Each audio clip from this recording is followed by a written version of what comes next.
ಪ್ರತಿ ಕ್ಷಣದ ಸುದ್ದಿಗಾಗಿ ಟಿವಿ9 ಕನ್ನಡ ಚಾನೆಲ್ಗೆ ಸಬ್ಸ್ಕ್ರೈಬ್ ಆಗಿ ಬೆಲ್ ಐಕಾನ್ ಒತ್ತಿ. ನಿಮ್ಮ ನ್ಯೂಸ್ ರೂಮ್ಗೆ ಸ್ವಾಗತ. ನಾನು ಅವಿನಾಶ್ ಶಿವನ್. ಇವತ್ತಿನ ನಿಮ್ಮ ನ್ಯೂಸ್ ರೂಮ್ನಲ್ಲಿ ಸಾಕಷ್ಟು ಸುದ್ದಿಗಳನ್ನು ಹೊತ್ತು ತಂದಿವಿ. ಅದರಲ್ಲಿ ಬಹಳ ಪ್ರಮುಖವಾಗಿ ಬೆಂಗಳೂರಿನಲ್ಲಿ ಕಂಟ್ರೋಲ್ ಮಾಡೋದಕ್ಕೆ ಅಷ್ಟ ದಿಕ್ಪಾಲಕರನ್ನ ನೇಮಕ ಮಾಡಲಾಗಿದೆ. ಜೊತೆಗೆ ಇವತ್ತಿನ ದಿನ ಕೂಡ 2000 ಕೇಸ್ಗಳು ಬಂದಿದ್ದಾವೆ.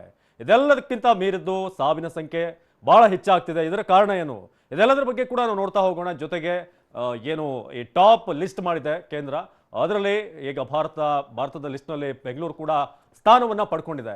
ಮೊದಲನೇದಾಗಿ ಟಾಪ್ 5 ಸುದ್ದಿಗಳೇನಿದೆ ಒಂದೊಂದಾಗಿ ನಾವು ನೋಡ್ತಾ ಹೋಗೋಣ. ಯಾವ ರೀತಿಯಾಗಿ ಈ ಟಾಪ್ 5 ಸುದ್ದಿಗಳು ಏನೇನು ಪ್ರಮುಖವಾಗಿ ಇವತ್ತಿನ ಹೈಲೈಟ್ ಇದೆ ಅದನ್ನು ನೋಡ್ತಾ ಹೋಗೋಣ. ಈಗ ಟಾಪ್ 1 ನಾವು ನೋಡೋದಾದ್ರೆ ಬಹಳ ಹೆಚ್ಚಾಗಿ ನಾವು ಕಂಟ್ರೋಲ್ ಮೀರಿದಂತ ಕೊರೋನಾ ಈಗ ಸದ್ಯಕ್ಕೆ ಕಂಟ್ರೋಲ್ ಮೀರಿದೆ ಅಂತ ಸ್ವತಃ ಮುಖ್ಯಮಂತ್ರಿ BSY ಅವರೇ ಹೇಳಿದ್ದಾರೆ. ಇದು ಬಹಳ ಆತಂಕದ ವಿಚಾರ. ಇದು ಇವತ್ತಿನ ಟಾಪ್ 1. ಅದೇ ರೀತಿಯಾಗಿ ಟಾಪ್ 2ನೇ ಒಂದು ಸುದ್ದಿಯನ್ನು ನೋಡೋದಾದ್ರೆ ರಾಜಧಾನಿಗೆ 8 ರಕ್ಷಣೆ, 8 ಅಷ್ಟ ದಿಕ್ಪಾಲಕರನ್ನ ಈಗ ನೇಮಕ ಮಾಡಲಾಗಿದೆ. ಯಾವುದೇ ಒಂದು ಕಾರಣಕ್ಕೆ ಇದನ್ನ ಮಿತಿ ಮೀರೋಕೆ ಬಿಡಬಾರದು ಅನ್ನೋದು ಈಗ ಸದ್ಯದ ಸ್ಟ್ರಾಟಜಿ. ಅದೇ ರೀತಿಯಾಗಿ ಮೂರನೇದಾಗಿ ಸಾವಿನ ಸತ್ಯದ ಬಗ್ಗೆ ನಾವು ಬೆಳಗ್ಗೆ ಅಷ್ಟೇ ನಿರಂತರವಾಗಿ ಸುದ್ದಿಯನ್ನು ಕೂಡ ಪ್ರಸಾರ ಮಾಡಿದ್ವಿ. ಯಾಕೆ ಇಷ್ಟರ ಮಟ್ಟಿಗೆ ಸಾವಿನ ಸಂಖ್ಯೆ ಏರ್ತಾ ಇದೆ ಅನ್ನೋದ್ರ ಬಗ್ಗೆ. ಇನ್ನು 4ನೇ ಒಂದು ಪಾಯಿಂಟ್ ಅನ್ನು ನೋಡೋದಾದ್ರೆ ಕೊರೋನಾ ನರಕ. ಇವತ್ತು ಕೂಡ ಕೊರೋನಾ ಎಷ್ಟು ಸಂಖ್ಯೆಯಲ್ಲಿ ಬಂದಿದೆ, ಇವತ್ತು ಕೂಡ 2000 ಒಂದು ಸಂಖ್ಯೆಯನ್ನು ದಾಟಿ ಸೋಂಕು ಈಗ ಹೋಗಿದೆ. ಅದರಲ್ಲೂ ಬೆಂಗಳೂರಿನಲ್ಲಿ ಮಾತ್ರ ಆಲ್ಮೋಸ್ಟ್ ಅದರ ಒಂದು 70% ಕೇಸ್ಗಳು ನಮ್ಮ ರಾಜಧಾನಿಯಲ್ಲಿದೆ. ಇನ್ನು ಕೊನೆಯ ಒಂದು ಟಾಪ್ ಒಂದಷ್ಟು ವಿಷಯಗಳನ್ನು ನೋಡೋದಾದ್ರೆ ಅದು ಇಂಡಿಯಾ ರಿಪೋರ್ಟ್. ಇಂಡಿಯಾದಲ್ಲಿ ಇಡೀ ದೇಶದಲ್ಲಿ ಪರಿಸ್ಥಿತಿ ಹೇಗಿದೆ, ಯಾಕಂದ್ರೆ 7.5 ಲಕ್ಷದ ಗಡಿಯನ್ನ ದಾಟಿ ಸಂಖ್ಯೆ ಹೋಗ್ತಾ ಇದೆ. ಹಾಗಾಗಿ ಯಾವ್ಯಾವ ಒಂದು ರಾಜ್ಯಗಳಲ್ಲಿ ಹೆಚ್ಚಿನ ಸೋಂಕಿದೆ, ಸಾವನ್ನಪ್ಪಿದವರೆಷ್ಟು, ಗುಣಮುಖರಾದವರೆಷ್ಟು, ಇದೆಲ್ಲವನ್ನು ಕೂಡ ನೋಡ್ತಾ ಹೋಗೋಣ. ಇನ್ನು ಇದರಲ್ಲಿ ಮೊದಲನೇ ಸ್ಟೋರಿಯನ್ನು ನೋಡೋದಾದ್ರೆ ಬೆಂಗಳೂರಿನಲ್ಲಿ ಈಗ ಪರಿಸ್ಥಿತಿ ಕೈ ಮೀರ್ತಾ ಇದೆ ಅಂತ ಇಷ್ಟು ದಿನ ಅಧಿಕಾರಿಗಳು ಜನ ಮಾತನಾಡ್ತಿದ್ದು ನೋಡ್ತಾ ಇದ್ವಿ. ಅದೇ ರೀತಿಯಾಗಿ ಸಚಿವರುಗಳು ಕೂಡ ಹೇಳ್ತಾ ಇದ್ರು ಲಾಕ್ಡೌನ್ ಬೇಕು, ಕಂಟ್ರೋಲ್ ತಪ್ತಾ ಇದೆ ಅಂತ. ಆದ್ರೆ ಇವತ್ತು ಸ್ವತಃ ರಾಜ್ಯದ ಮುಖ್ಯಮಂತ್ರಿ ಮಾತನ್ನು ಹೇಳಿದಾಗ ಎಲ್ಲರಿಗೂ ಕೂಡ ಬಹಳ ದೊಡ್ಡ ಮಟ್ಟದ ಒಂದು ದಿಗಿಲಾಗಿದೆ. ಅಂದ್ರೆ ಸ್ವತಃ ಒಬ್ಬ ಮುಖ್ಯಮಂತ್ರಿನೇ ಈ ಮಾತನ್ನ ಹೇಳಿದ್ದಾರೆ ಅಂತಂದ್ರೆ ಇದು ಬಹಳ ಕಂಟ್ರೋಲ್ ಮೀರಿ ಹೋಗ್ತಾ ಇದೆ ಅನ್ನೋದು ಬಹಳ ಸ್ಪಷ್ಟ. ಹಾಗಾಗಿ ಸಿಎಂ ಮುಂದೆ ಇರುವಂತ ಆಯ್ಕೆಗಳೇನು, ಏನು ಮಾಡಬಹುದು, ಮುಂದೆ ಏನೇನು ಪ್ಲಾನಿಂಗ್ ಗಳನ್ನ ಸಿಎಂ ಮಾಡ್ಕೊಂಡಿದ್ದಾರೆ, ಬನ್ನಿ ಡೀಟೇಲ್ ರಿಪೋರ್ಟ್ ನೋಡೋಣ. ಕೆಲವು ಜಿಲ್ಲೆಗಳಲ್ಲಿ ಸ್ವಲ್ಪ ಕಂಟ್ರೋಲ್ ತಪ್ತಾ ಇದೆ,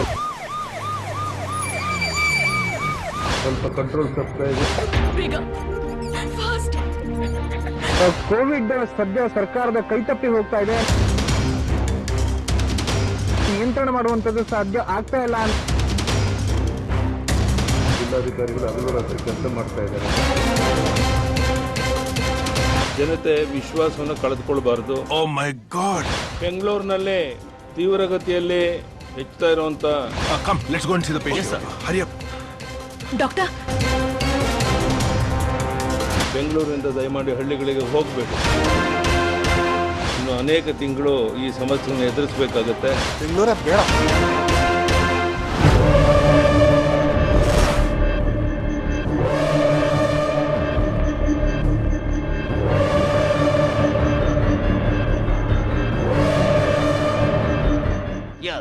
ಅಕ್ಷರಶಃ ಕರುನಾಡಲ್ಲಿ ಕೊರೋನಾ ಕಂಟ್ರೋಲ್ ತಪ್ಪಿದೆ.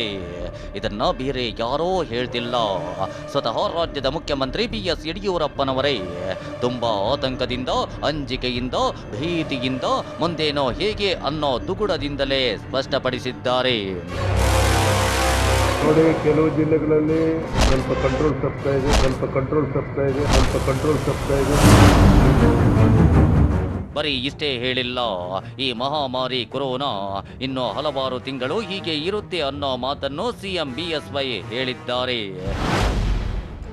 ಇದು ಒಂದೆರಡು ದಿನದ ಹೋರಾಟವಲ್ಲ, ಇನ್ನು ಅನೇಕ ತಿಂಗಳು ಈ ಸಮಸ್ಯೆಗಳನ್ನು ಎದುರಿಸಬೇಕಾಗತ್ತೆ. ಇದು ಒಂದೆರಡು ದಿನದ ಹೋರಾಟವಲ್ಲ, ಇನ್ನು ಅನೇಕ ತಿಂಗಳು ಈ ಸಮಸ್ಯೆಗಳನ್ನು ಎದುರಿಸಬೇಕಾಗತ್ತೆ. ಅಲ್ಲಿಗೆ ಕೊರೋನಾ ವಿಪರೀತವಾಗಿ ಹಬ್ಬುತ್ತಿರೋದು ಸ್ಪಷ್ಟ, ಕಂಟ್ರೋಲ್ ಮೀರಿರೋದು ಸ್ಪಷ್ಟ. ಸದ್ಯಕ್ಕಿದು ಎಂಡ್ ಆಗಲ್ಲ ಅನ್ನೋದು ಸ್ಪಷ್ಟ. ಹಾಗಿದ್ರೆ ರಾಜ್ಯದವರನ್ನ ಕಾಪಾಡೋದು ಹೇಗೆ? ಅದರಲ್ಲೂ ರಾಜಧಾನಿಯಲ್ಲಿ ಅಂಕೆಗೆ ಸಿಗದೆ ಹುಚ್ಚು ಕುಣಿತ ಹಾಕ್ತಾ ಇರೋ ಹೆಮ್ಮಾರಿಯನ್ನ ಕಂಟ್ರೋಲ್ ಮಾಡೋದು ಹೇಗೆ? ಬೆಂಗಳೂರನ್ನ ಬಚಾವ್ ಮಾಡಲು ಸಿಎಂ ಎದುರಿಗಿರೋ ಆಯ್ಕೆಗಳೇನು ಅದನ್ನೇ ತೋರಿಸ್ತೀವಿ.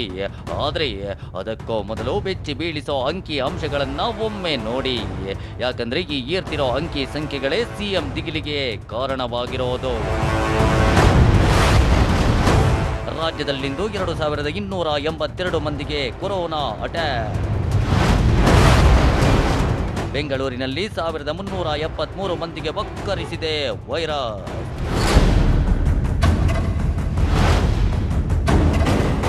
ಇವತ್ತಿನ ನಂಬರ್ ಹೇಳುತ್ತೆ ಅದ್ಯಾವ ಮಟ್ಟದಲ್ಲಿ ಕೊರೋನಾ ಅಬ್ಬರಿಸಿ ಬೊಬ್ಬಿರಿದು ಅಟ್ಟಹಾಸ ಮೆರೆಯುತ್ತಿದೆ ಅನ್ನೋದನ್ನ. ಯಾಕಂದ್ರೆ ಇಂದು ರಾಜ್ಯದಲ್ಲಿ ಬರೋಬ್ಬರಿ 2282 ಮಂದಿಗೆ ಕಿಲ್ಲರ್ ಕೆಡ್ಡ ತೋಡಿದ್ರೆ ರಾಜಧಾನಿಯಲ್ಲಂತೂ ರಣಕೇಕೆ ಹಾಕಿ 1373 ಮಂದಿಗೆ ವಕ್ಕರಿಸಿದೆ. ಅಷ್ಟೇ ಅಲ್ಲ, ಇಂದು ಬರೋಬ್ಬರಿ 17 ಮಂದಿ ಉಸಿರನ್ನೇ ವೈರಸ್ ನಿಲ್ಲಿಸಿ ಹಾಕಿದೆ.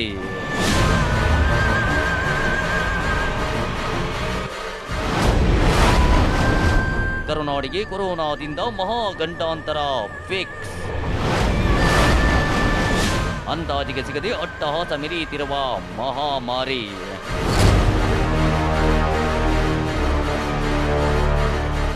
ಜಸ್ಟ್ ಒಂದೇ ಒಂದು ವಾರದಲ್ಲಿ, ಅರ್ಥಾತ್ ಕೇವಲ 6 ದಿನದಲ್ಲಿ ರಾಜ್ಯದಲ್ಲಿ 10,000ಕ್ಕೂ ಅಧಿಕ ಹೊಸ ಸೋಂಕಿತರು ಪತ್ತೆಯಾಗಿದ್ದಾರೆ. ಈ 10,000 ಸೋಂಕಿತರ ಪೈಕಿ ಬೆಂಗಳೂರಿನದ್ದೇ ಅಧಿಕ ಕೊಡುಗೆ, ರಾಜಧಾನಿಯದ್ದೇ ಸಿಂಹ ಪಾಲು.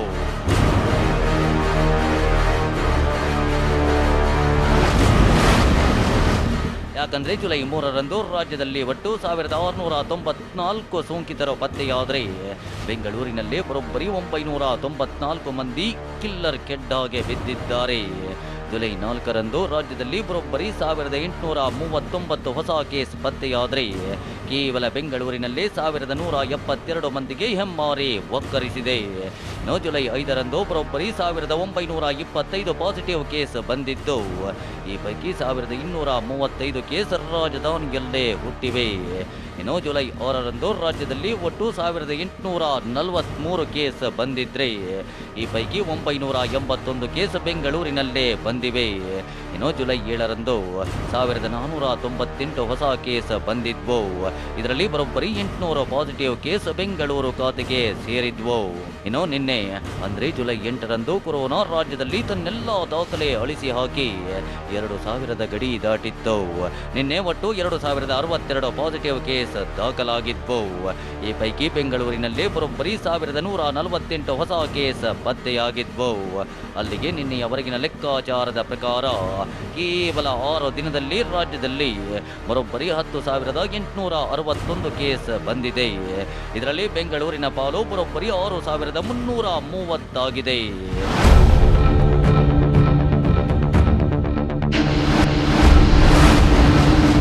ಬೆಂಗಳೂರಿನಲ್ಲಿ ಹೆಮ್ಮಾರಿ ಸಾವಿನ ರಣಕೇಕೆ.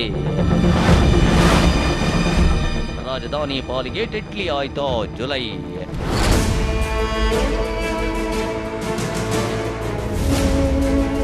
ಕೇವಲ ಏರ್ತಿರೋ ಸೋಂಕಿನ ನಂಬರ್ ನೋಡಿ ಗಾಬರಿಯಾಗಿದ್ರೆ ಅದಕ್ಕಿಂತ ಭಯಾನಕ ಅಂಕಿ ಅಂಶಗಳನ್ನ, ಬೆಂಗಳೂರಿನಲ್ಲಿ ರಕ್ತ ಹೀರ್ತಿರೋ ಹೆಮ್ಮಾರಿ ಮೃತ್ಯು ಕೇಕೆಯನ್ನ, ಜನರ ದೇಹಕ್ಕೆ ಹೊಕ್ಕು ರಣ ಹಿಂಸೆ ಕೊಡ್ತಿರೋ ವೈರಸ್ ಅಟ್ಟಹಾಸ ತೋರ್ತೀವಿ. ಎದೆ ಗಟ್ಟಿ ಹಿಡ್ಕೊಂಡು ನೋಡಿ.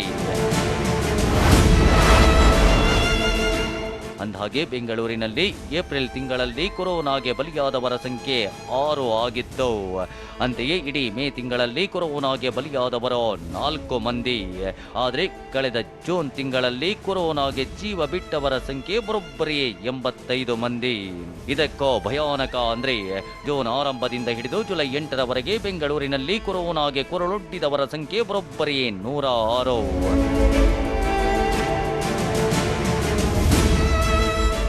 ಇದೇ ಕಾರಣಕ್ಕೆ ಸಿಎಂ ಬಿಎಸ್ವೈ ಕೊರೋನಾ ಕಂಟ್ರೋಲ್ ಮೀರಿದೆ ಅಂತ ಹೇಳಿದ್ದು.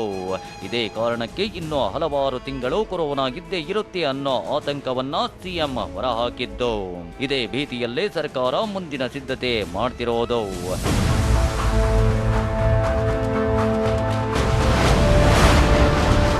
ಬೆಂಗಳೂರಿನಲ್ಲಿ 10,100 ಬೆಡ್ಗಳ ಕೋವಿಡ್ ಸೆಂಟರ್.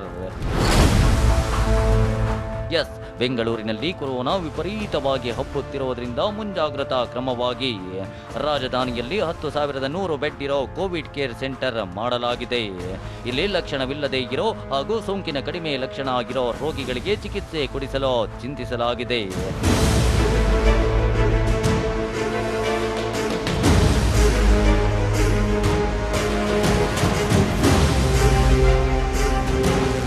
ಆದ್ರೆ ಇದು ಚಿಕಿತ್ಸೆಗಾಯ್ತು. ಕಂಟ್ರೋಲ್ ಮೀರಿದ ಕೊರೋನಾ ಕಟ್ಟಿ ಹಾಕೋಕೆ ಸಿಎಂ ಮುಂದಿರೋ ಆಯ್ಕೆಗಳೇನು ಅದನ್ನೇ ತೋರಿಸ್ತೀವಿ ನೋಡಿ. ಅಂದಾಗೆ ಸದ್ಯ ಸರ್ಕಾರ ಭಾನುವಾರದ ಲಾಕ್ಡೌನ್ ಜಾರಿ ಮಾಡಿದೆ.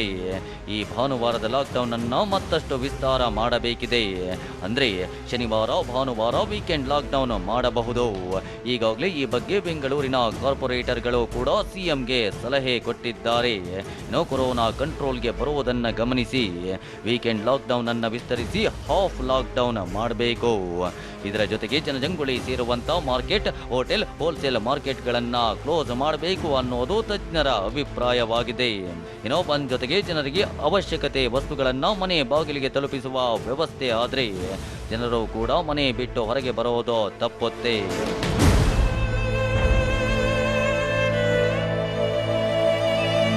ಇದನ್ನು ಬಿಟ್ಟು ಸರ್ಕಾರ ಕೊರೋನಾ ಸೋಂಕನ್ನ ಹತೋಟಿಗೆ ತರಲು ಇನ್ನೂ ಕೆಲ ಮಾರ್ಗಸೂಚಿಗಳನ್ನ ಹುಡುಕಬೇಕಿದೆ.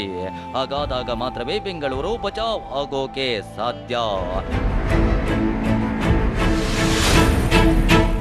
ಸುನಿಲ್ ಜೊತೆ ಪ್ರಸನ್ನ ಗಾಂವ್ಕರ್, TV9 ಬೆಂಗಳೂರು. ಇನ್ನು ಬೆಂಗಳೂರಿನಲ್ಲಿ ಸಂಖ್ಯೆ ಮಿತಿಮೀರಿ ಹೋಗ್ತಾ ಇದೆ. ಅದಕ್ಕೋಸ್ಕರ ಈಗ ಸಿಎಂ ಒಂದು ಪ್ಲಾನ್ ಮಾಡಿದ್ದಾರೆ. 8 ಸಚಿವರಿಗೆ ಜವಾಬ್ದಾರಿಯನ್ನ ಹೊರಿಸಿದ್ದಾರೆ. ಹಾಗಾದ್ರೆ ಈ 8 ಸಚಿವರು ಯಾರ್ಯಾರು, ಜೊತೆಗೆ ಅವ್ರಿಗಿರುವಂತಹ ಜವಾಬ್ದಾರಿಗಳೇನು, ಇನ್ನು ಅವರಿಗೆ ಅಸಿಸ್ಟ್ ಮಾಡೋದಕ್ಕೆ ಒಂದಷ್ಟು ಜನರನ್ನ ನೇಮಿಸಲಾಗಿದೆ. ಅವ್ರು ಯಾರು, ಒಟ್ಟಾರೆಯಾಗಿ ಈ ಟೀಮ್ ಏನಿದೆ ಯಾವ ರೀತಿಯಾಗಿ ಪ್ಲಾನ್ ಮಾಡುತ್ತೆ, ಯಾವ ರೀತಿಯಾಗಿ ಇವರ ಒಂದು ಸ್ಟ್ರಾಟಜಿ ಇದೆ, ಇದೆಲ್ಲವನ್ನು ಕೂಡ ನೋಡ್ತಾ ಹೋಗೋಣ ಈ ರಿಪೋರ್ಟ್ನಲ್ಲಿ.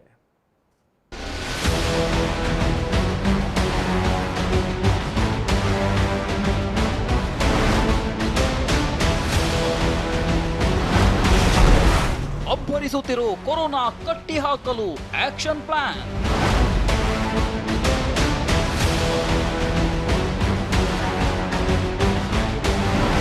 ಎಸ್, ರಾಜ್ಯ ರಾಜಧಾನಿ ಬೆಂಗಳೂರಿನಲ್ಲಿ ಅಬ್ಬರಿಸಿ ಬೊಬ್ಬಿರಿಯುತ್ತಿರೋ ಕೊರೋನಾವನ್ನ ಕಟ್ಟಿ ಹಾಕೋಕೆ ಆಕ್ಷನ್ ಪ್ಲಾನ್ ರೆಡಿಯಾಗಿದೆ. ಯುದ್ಧೋಪಾದಿಯಲ್ಲಿ ಕಾರ್ಯನಿರ್ವಹಿಸಬೇಕಾದ ಒತ್ತಡಕ್ಕೆ ಸಿಲುಕಿರೋ ಸರ್ಕಾರ ಹೆಮ್ಮಾರಿ ವಿರುದ್ಧ ರಣಕಹಳೆ ಮೊಳಗಿಸಿ ಹೋರಾಟಕ್ಕೆ ಮುಂದಾಗಿದೆ. ಸಚಿವರು, ತಜ್ಞರು, ಅಧಿಕಾರಿಗಳ ಜೊತೆ ಚರ್ಚಿಸಿ ಮಾಸ್ಟರ್ ಪ್ಲಾನ್ ಒಂದನ್ನ ಮಾಡಿದೆ. ಈ ಮೂಲಕ ಬೆಂಗಳೂರಿಗರ ಜೀವ ಕಾಪಾಡೋಕೆ ರಾಜ್ಯ ಸರ್ಕಾರ ಪಣ ತೊಟ್ಟಿದೆ.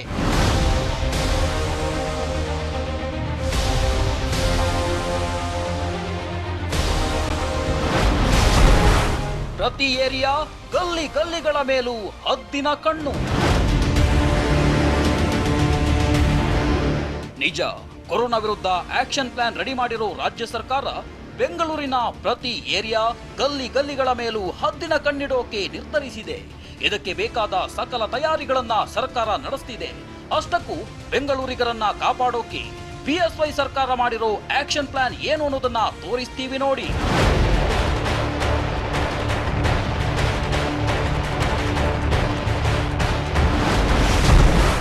ಅಷ್ಟ ವಲಯಗಳಿಗೆ ಅಷ್ಟ ದಿಕ್ಪಾಲಕರು, 8 ಮಂದಿಗೆ ಬೆಂಗಳೂರಿನ ಹೊಣೆ. ಹೌದು, ಬೆಂಗಳೂರಿನಲ್ಲಿ ಕೊರೋನಾವನ್ನ ನಿಯಂತ್ರಿಸೋ ಹೊಣೆಯನ್ನ ಬರೋಬ್ಬರಿ 7 ಸಚಿವರು ಸೇರಿ 8 ಮಂದಿಗೆ ನೀಡಲಾಗಿದೆ.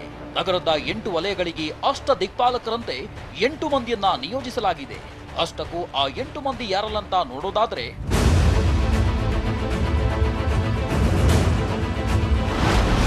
ಡಿಸಿಎಂ ಅಶ್ವಥ್ ನಾರಾಯಣ್, ಸಚಿವರಾದ R Ashok, ST Somashekar, CM ರಾಜಕೀಯ ಕಾರ್ಯದರ್ಶಿ ಎಸ್ಆರ್ ವಿಶ್ವನಾಥ್, ಸಚಿವರಾದ ವಿ ಸೋಮಣ್ಣ, ಕೆ ಗೋಪಾಲಯ್ಯ, ಸುರೇಶ್ ಕುಮಾರ್ ಮತ್ತು ಭೈರತಿ ಬಸವರಾಜ್ಗೆ ಬೆಂಗಳೂರಿನ 8 ವಲಯಗಳ ಕೊರೋನಾ ನಿಯಂತ್ರಣದ ಜವಾಬ್ದಾರಿ ನೀಡಲಾಗಿದೆ.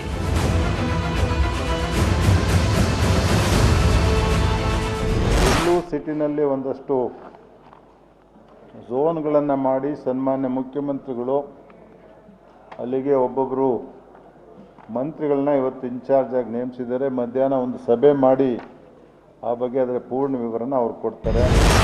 ಆಕ್ಷನ್ ಪ್ಲಾನ್ ಅಲ್ಲಿ ಇನ್ನೂ ಕೆಲ ಮಂದಿ ಕೊರೋನಾ ನಿಯಂತ್ರಣಕ್ಕೆ ಸಚಿವರಿಗೆ ಸಾಥ್ ನೀಡಲಿದ್ದಾರೆ. ಅವರು ಯಾರು, ಅವರ ಕಾರ್ಯವೈಖರಿ ಹೇಗಿರುತ್ತೆ ಅಂತ ನೋಡೋದಾದ್ರೆ,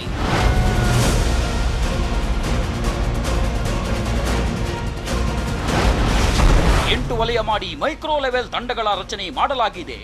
8 ವಲಯಗಳಿಗೆ 8 ಐಎಎಸ್ ಅಧಿಕಾರಿಗಳನ್ನ ನೇಮಕ ಮಾಡಲಾಗಿದೆ. ವಲಯ ಸಂಯೋಜಕರಾಗಿ ಐಎಎಸ್ ಅಧಿಕಾರಿಗಳನ್ನ ನೇಮಕ ಮಾಡಲಾಗಿದೆ. ಬಿಬಿಎಂಪಿ ಆಯುಕ್ತರಿಗೆ ವಲಯ ಸಂಯೋಜಕರ ಸಂಪರ್ಕವಿರುತ್ತೆ. ಇನ್ನು 8 ವಲಯಗಳಿಗೆ ಒಬ್ಬೊಬ್ಬ ಸಚಿವರನ್ನ ಉಸ್ತುವಾರಿಯನ್ನಾಗಿ ನೇಮಿಸಲಾಗಿದೆ. ಸಚಿವರಿಗೆ ಆಯಾಯ ಕ್ಷೇತ್ರಗಳ ಶಾಸಕರು ಸಾಥ್ ನೀಡುತ್ತಾರೆ.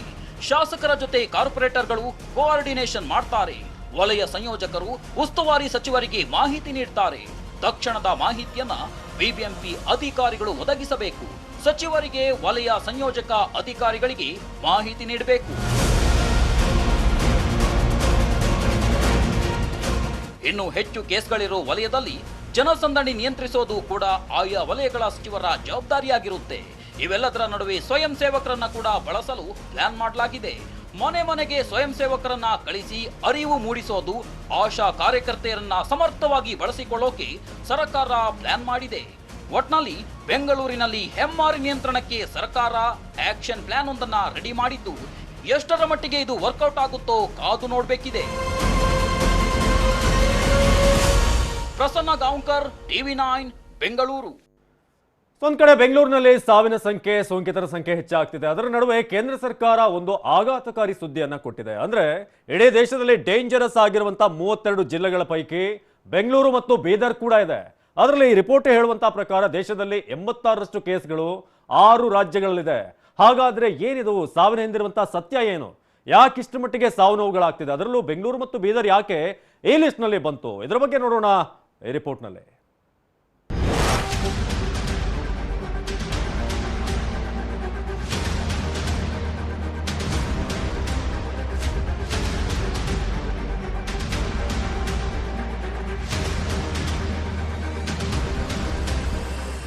ರೋಡಲ್ಲಿ ಬೀಳ್ತಿರೋ ಹೆಣಗಳು, ಮನೆ ಮುಂದೆಯೇ ಬಿದ್ದಿದ್ದ ಮೃತದೇಹಗಳು, ಕ್ರೂರಿ ಕೊರೋನಾ ನೆಮ್ಮದಿಯಾಗಿದ್ದವರ ನಡುವೆ ನರಕವನ್ನೇ ಸೃಷ್ಟಿಸುತ್ತಿದೆ.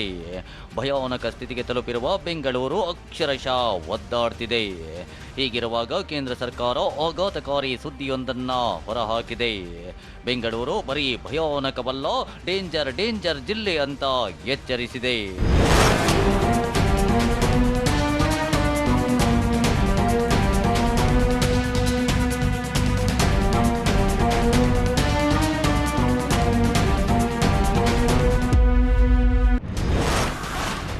ದೇಶದಲ್ಲಿ 32 ಕೊರೋನಾ ಡೆಡ್ಲಿ ಜಿಲ್ಲೆಗಳು.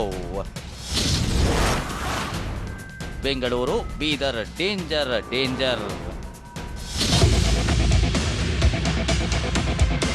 ಎಸ್, ದೇಶದಲ್ಲಿ 80% ಕೊರೋನಾ ಕೇಸ್ಗಳು 32 ಜಿಲ್ಲೆಯಲ್ಲೇ ಪತ್ತೆಯಾಗ್ತಿದೆ. ಆ 32 ಜಿಲ್ಲೆಗಳಲ್ಲಿ ಬೆಂಗಳೂರು ನಗರ, ಬೀದರ್ ಕೂಡ ಸೇರಿವೆ. ಕೇಂದ್ರ ಆರೋಗ್ಯ ಸಚಿವ ಡಾಕ್ಟರ್ ಹರ್ಷವರ್ಧನ್ ನೇತೃತ್ವದಲ್ಲಿ ನಡೆದ ಸಭೆಯಲ್ಲಿ ಈ ಬಗ್ಗೆ ಚರ್ಚೆಯಾಗಿದೆ. ದೇಶದಲ್ಲಿ 86% ಸಾವಿನ ಸುನಾಮಿ 6 ರಾಜ್ಯಗಳಲ್ಲಿ ಸಂಭವಿಸುತ್ತಿವೆ. ಸಾವಿನ ಸಾಮ್ರಾಜ್ಯದಲ್ಲಿ ಬೆಂಗಳೂರಿಗೆ ಸಿಂಹಪಾಲು.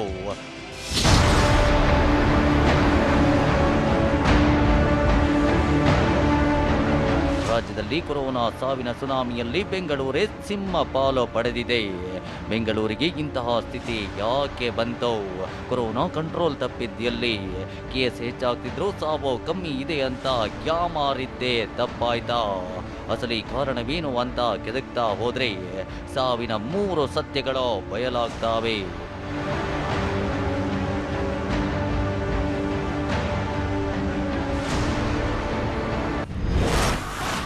ಸಾವಿನ ಸತ್ಯ ನಂಬರ್ 1, ಆಂಬ್ಯುಲೆನ್ಸ್ಗಳ ಸಮಸ್ಯೆ.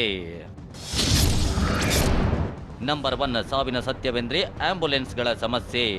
ರಾಜ್ಯದಲ್ಲಿ ಆಂಬ್ಯುಲೆನ್ಸ್ಗಳ ಸಮಸ್ಯೆ ಎದುರಾಗಿ ಸಾಕಷ್ಟು ಸಮಸ್ಯೆಗಳಾಗುತ್ತಿವೆ.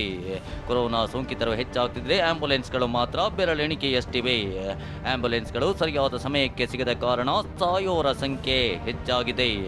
ಇದರಿಂದ ಬೆಂಗಳೂರಲ್ಲಿ ಕೆಲವರನ್ನ ಟಿಟಿ ವಾಹನಗಳಲ್ಲಿ ಶಿಫ್ಟ್ ಮಾಡುವ ಪರಿಸ್ಥಿತಿ ಎದುರಾಗಿದೆ.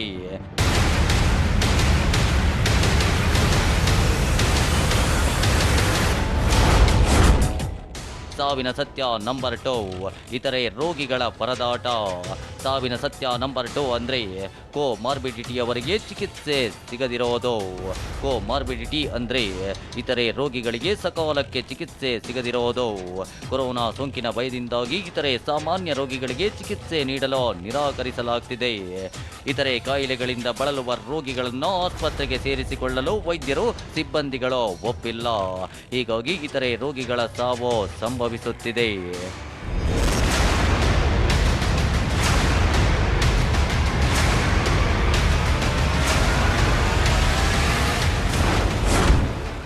ಸಾವಿನ ಸತ್ಯ ನಂಬರ್ 3, ಆಕ್ಸಿಜನ್ ಸಿಗದೇ ಇರುವುದು.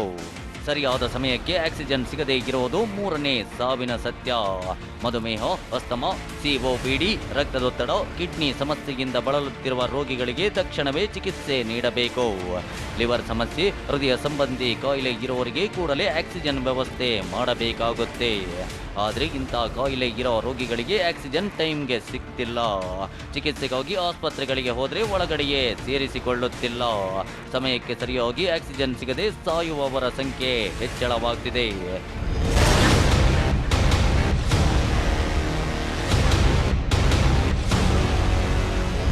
ಬೆಂಗಳೂರಿನಲ್ಲಿ ದಿನೇ ದಿನೇ ಸಾವಿನ ಸಂಖ್ಯೆ ಹೆಚ್ಚಾಗಲು ಈ 3 ಸತ್ಯವೇ ಕಾರಣ. ಇಷ್ಟು ದಿನ ಎದುರಾದ ಆಂಬ್ಯುಲೆನ್ಸ್ ಸಮಸ್ಯೆಗೆ ಬ್ರೇಕ್ ಹಾಕಲು ಸರ್ಕಾರ ಮುಂದಾಗಿದೆ. ಇತರೆ ಕಾಯಿಲೆಯಿಂದ ಬಳಲುತ್ತಿರುವ ರೋಗಿಗಳಿಗೆ ಕೂಡಲೇ ಚಿಕಿತ್ಸೆ ನೀಡುವಂತೆ ನಿಗಾ ವಹಿಸಿದೆ. ಸಾವಿನ ಸತ್ಯಕ್ಕೆ ಪರಿಹಾರದ ಸೂತ್ರ ಸಿಕ್ಕರಷ್ಟೇ ಜನರ ಜೀವ ಉಳಿಯುತ್ತೆ. ಡೆಡ್ಲಿ ಜಿಲ್ಲೆಗಳ ದಿಕ್ಕು ಬದಲಾಗುತ್ತೆ. Bureau report, TV9. ಇನ್ನು ಹಾಗಾದ್ರೆ ಇವತ್ತಿನ ಹೆಲ್ತ್ ಬುಲೆಟಿನ್ ಏನು ಹೇಳುತ್ತೆ, ಯಾವ ರೀತಿಯಾಗಿ ಇವತ್ತು ಕೇಸ್ಗಳು ಬಂದಿದೆ ಅಂತ ನೋಡೋದಾದ್ರೆ, ಇವತ್ತು ರಾಜ್ಯದಾದ್ಯಂತ ಸುಮಾರು 2282 ಕೇಸ್ಗಳು ಬಂದಿದೆ. ಅದರಲ್ಲಿ 17 ಜನ ಸಾವನ್ನಪ್ಪಿದ್ದಾರೆ. ಇದೆಲ್ಲದರ ಜೊತೆಗೆ ಬೆಂಗಳೂರಿನ ಸಂಖ್ಯೆಯನ್ನು ಹೇಳಲೇಬೇಕು. ಆಲ್ಮೋಸ್ಟ್ 1373 ಪಾಸಿಟಿವ್ ಕೇಸ್ ನಮ್ಮ ರಾಜಧಾನಿ ಬೆಂಗಳೂರಿನಲ್ಲಿ ಮತ್ತೊಮ್ಮೆ 1000 ಗಡಿಯನ್ನ ದಾಟಿದೆ. ಹಾಗಾದ್ರೆ ಹೆಲ್ತ್ ಬುಲೆಟಿನ್ ಹೇಳುವಂತ ಕರಾಳ ಕಥೆ ಏನು, ಬನ್ನಿ ನೋಡೋಣ.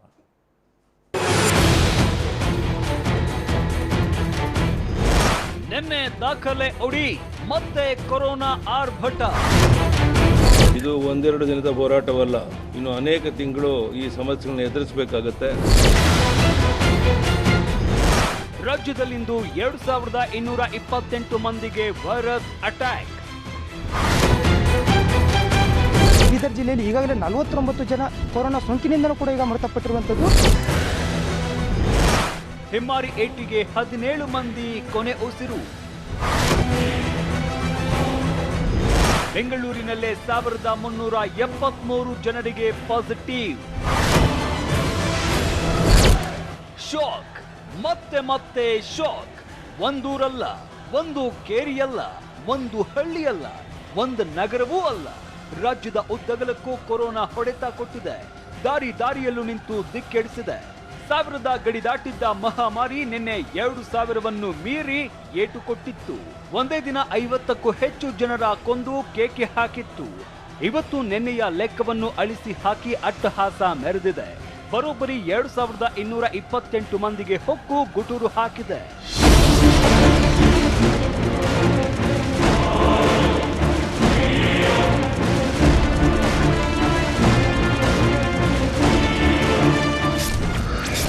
ರಾಜ್ಯದಲ್ಲಿಂದು ಮುಂದುವರಿದ ಕೊರೋನಾ ಅಟ್ಟಹಾಸ. 2228 ಜನರಿಗೆ ದಾಳಿ, 17 ಮಂದಿ ಇಂದು ಬಲಿ. ಕರುನಾಡಿನಲ್ಲಿ 30,000 ಗಡಿ ದಾಟಿತ್ತು ಸೋಂಕು. ಎಸ್, ಕೊರೋನಾ ಕಾಡ್ಗಿಚ್ಚು ಕರುನಾಡಲ್ಲಿ ಹೊತ್ತಿ ಉರಿತಾ ಇದೆ. ಹಳೆ ಲೆಕ್ಕವನ್ನ ಅಳಿಸಿ ಹಾಕ್ತಿರುವ ಕ್ರೂರಿ ನಿತ್ಯವೂ ಒಂದೊಂದು ಖಾತೆ ತೆರೆಯುತ್ತಿದೆ. ಯಾಕಂದ್ರೆ ಇವತ್ತು 2228 ಜನರ ಮೇಲೆ ದಾಳಿ ಮಾಡಿರುವ ಡೆಡ್ಲಿ ವೈರಸ್ 17 ಜನರನ್ನ ನುಂಗಿ ಹಾಕಿದೆ.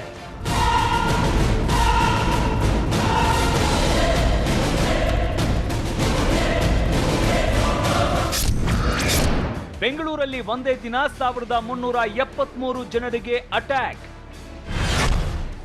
ರಾಜ್ಯದ್ದೇ ಒಂದು ಲೆಕ್ಕವಾದ್ರೆ ರಾಜಧಾನಿ ಬೆಂಗಳೂರಿನ ಅಂಕಿ ಸಂಖ್ಯೆಗಳೇ ದಿಗಿಲು ಮೂಡಿಸುತ್ತಿದೆ. ಯಾಕಂದ್ರೆ ಸಿಲಿಕಾನ್ ಸಿಟಿಯಲ್ಲಿ ಇಂದು 1373 ಮಂದಿಗೆ ಕೊರೋನಾ ಕನ್ಫರ್ಮ್ ಆಗಿತ್ತು. ಇದು ಕಳೆದ 5 ತಿಂಗಳಲ್ಲೇ ಯಾವತ್ತೂ ಕಾಣದಂತಹ ಡೆಡ್ಲಿ ನಂಬರ್.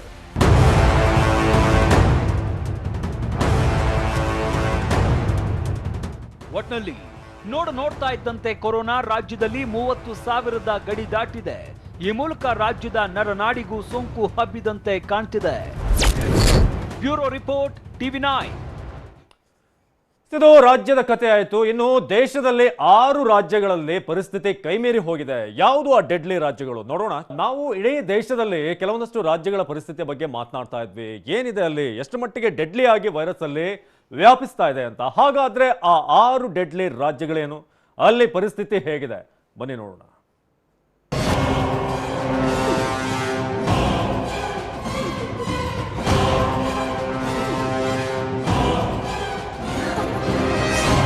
ಬರೀ ಕರ್ನಾಟಕ ಅಷ್ಟೇ ಅಲ್ಲ, ಇಡೀ ದೇಶವೇ ಕೊರೋನಾ ಹೊಡೆತಕ್ಕೆ ವಿಲವಿಲ ಅಂತಿದೆ.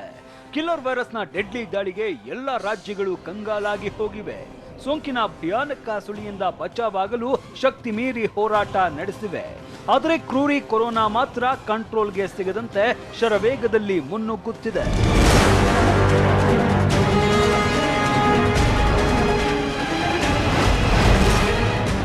ರಾಜ್ಯದಲ್ಲಿ ಕಿಲ್ಲರ್ ಕೊರೋನಾ ರುದ್ರ ತಾಂಡವ.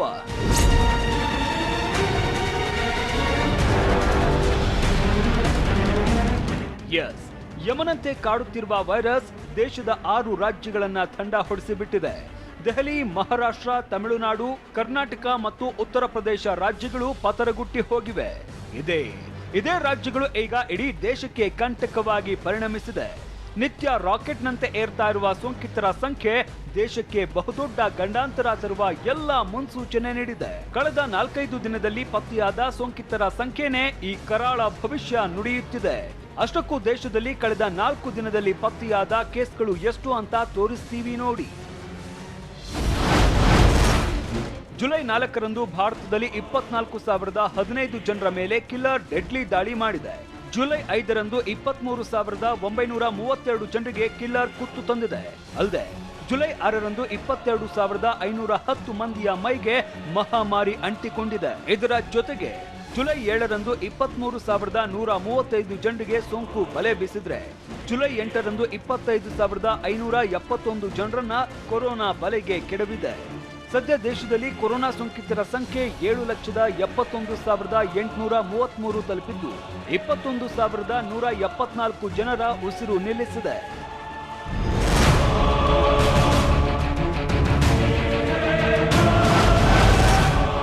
ಎರಡ್ 2021ರ ಆರಂಭದಲ್ಲಿ ಭಾರತಕ್ಕೆ ಬಹುದೊಡ್ಡ ಆಘಾತ. ತಜ್ಞರ ವರದಿ ಪ್ರಕಾರ ಚಳಿಗಾಲದ ವೇಳೆ ಕೊರೋನಾ ಆರ್ಭಟ ಹೆಚ್ಚಾಗಲಿದೆಯಂತೆ. 2021ರ ಆರಂಭದಲ್ಲಿ ಭಾರತ ಕೊರೋನಾ ಕೂಪವಾಗಲಿದೆ ಅಂತ ಎಕ್ಸ್ಪರ್ಟ್ಸ್ ಎಚ್ಚರಿಕೆ ನೀಡಿದ್ದು, ಮುಂದಿನ ವರ್ಷದ ಆರಂಭದಲ್ಲಿ ಭಾರತದಲ್ಲಿ ಪ್ರತಿದಿನ 7,87,000 ಸೋಂಕಿತರು ಪತ್ತೆಯಾಗಲಿದ್ದಾರೆ. ಎಂಐಟಿ ಸಂಶೋಧನಾ ವರದಿ ಇಂತಹದ್ದೊಂದು ಭಯಾನಕ ಭವಿಷ್ಯವನ್ನ ನುಡಿದಿದ್ದು ಬೆಚ್ಚಿ ಬೀಳಿಸಿದೆ. ಹೀಗಾಗಿ ಕಿಲ್ಲರ್ ದಾಳಿ ಮುಂದುವರೆದ್ರೆ ಮುಂದಿನ ಚಳಿಗಾಲ ಇನ್ನಷ್ಟು ಭೀಕರ, ಘೋರವಾಗಿ ಇರಲಿದ್ದು ಕೇಂದ್ರ ಸರ್ಕಾರಕ್ಕೆ ಇನ್ನಿಲ್ಲದ ತಲೆನೋವು ತಂದಿದೆ. ಹರೀಶ್, TV9 ನವದೆಹಲಿ. ಇದಾಗಿತ್ತು ಇವತ್ತಿನ ನಿಮ್ಮ ನ್ಯೂಸ್ ರೂಮ್. ಜಸ್ಟ್ ಬೆಂಗಳೂರು ಪ್ರತಿದಿನ ರಾತ್ರಿ 10 ಗಂಟೆಗೆ TV9ನಲ್ಲಿ ಮಾತ್ರ.